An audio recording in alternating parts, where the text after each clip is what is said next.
If you share a bed with someone who snores, turns out you've got a lot of company, okay? You're not alone. An estimated 40% of Americans snore.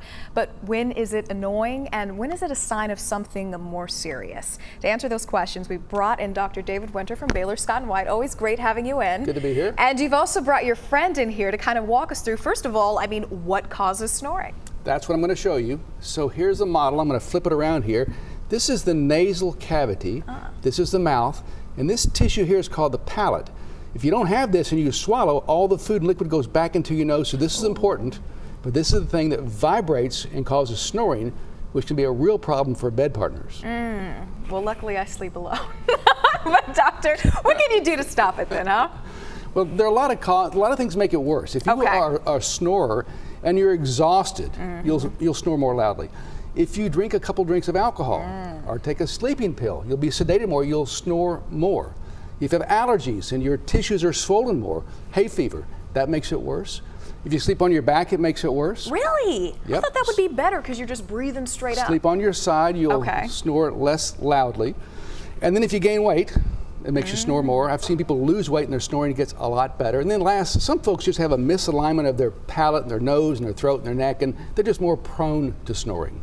Okay, so we know what makes a horrible sound. It keeps you up all night and you're always constantly hitting your, husband, boyfriend, whatever it is. But actually snoring could be a sign that something more serious is happening. What are some underlying causes of that? That could be an underlying issue. It can. It's unusual, but this can be a cause of some metabolic problem. Very severe hypothyroidism, low thyroid can do that. This can progress to sleep apnea. That's when you're breathing and then you stop breathing at night.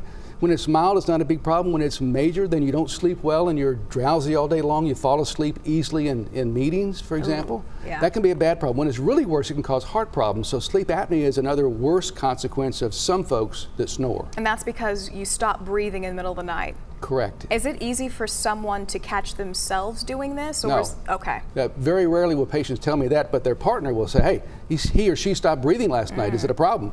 And there's a test you can do. You can do sleep study and diagnose that. So if you're with your partner and you suspect that they're breathing abnormally, what are some specific things they should look for?